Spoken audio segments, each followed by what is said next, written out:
I bet you're worried. We were worried. We were worried about vaginas. We were worried what we think about vaginas, and even more worried that we don't think about them.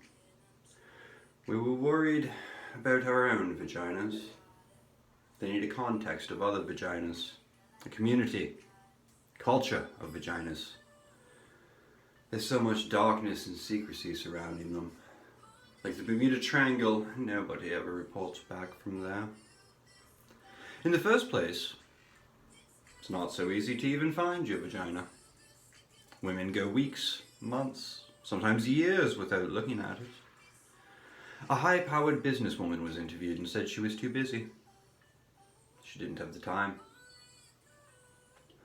Looking at your vagina, she said, is a full day's work. You have to get down there on your back in front of a mirror and standing on its own, full length preferred. Got to get in the perfect position with the perfect light, which is then shadowed somehow by the mirror and the angle you're at. You get all twisted up. You're arching your head up, killing your back. You're exhausted. She said she didn't have time for that. She was busy. So there were vagina interviews, which became vagina monologues. Over 200 women were interviewed. Older women, young women, married women, lesbians, single women, college professors, actors, corporate professionals, sex workers, African American women, Asian American women, Hispanic women, Native American women, Caucasian women, Jewish women. At first, women were reluctant to talk. They were a little shy. But once they got going, you couldn't stop them. Women secretly love to talk about their vaginas. They get very excited, mainly because no one's ever asked them before. Let's start with the word vagina. Sounds like an infection at best, maybe a medical instrument. Hurry, nurse, bring me the vagina. Vagina. Vagina. Doesn't matter how many times you say it. It never sounds like a word you want to say. It's a totally ridiculous, completely unsexy word. If you use it during sex, trying to be politically correct, darling, could you stroke my vagina? Oh, you killed the act right there. We were worried about vaginas, what we call them and don't call them. In Great Neck, they call it pussycat. A woman there said that her mother used to tell her, "Don't wear panties underneath your pajamas, dear. You need to air out your pussycat." In New Jersey, it's a twat. There's a powder box, a poochie, a poopy, a punani, a peach. Monkey box, a coochie, a cooter. Gladys Siegelman. Mongo, Mookie, Fanny Boo, Mushmallow. It's a Mimi in Miami. A split niche in Philadelphia. We were worried about vaginas. Some of the monologues are based on one woman's story.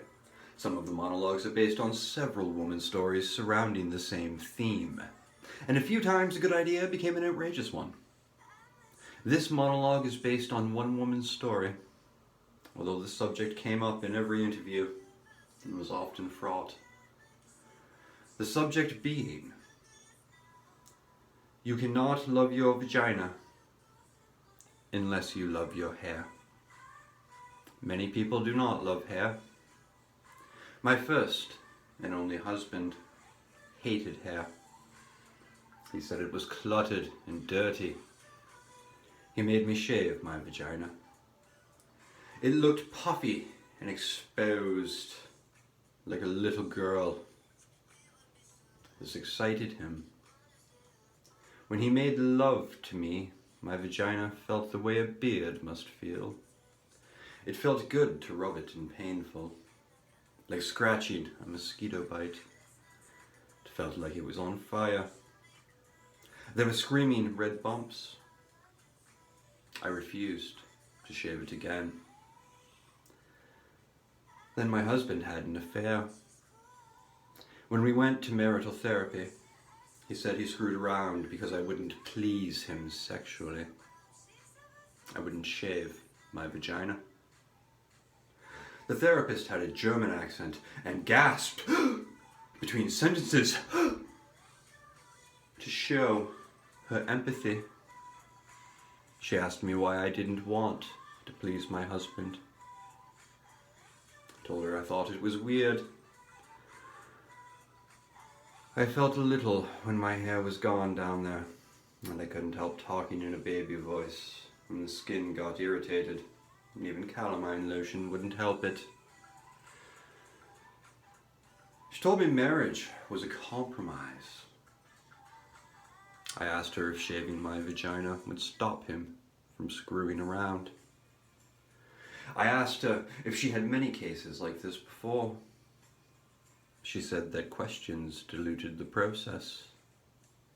I needed to jump in. She was sure it was a good beginning. This time when we got home, he got to shave my vagina. It was like a therapy bonus prize. He clipped it a few times and there was a little blood in the bathtub. He didn't even notice because he was so happy shaving me. Then later, when my husband was pressing against me, I could feel his spiky sharpness sticking into me, my naked, puffy vagina. There was no protection. There was no fluff. I realized then that hair is there for a reason. It's the leaf around the flower, the lawn around the house. You have to love your hair in order to love your vagina. You can't pick the parts you want. And besides, my husband never did stop screwing around on me. Cookies for you. Well, my fingers do. Creepy little doll that stayed silent.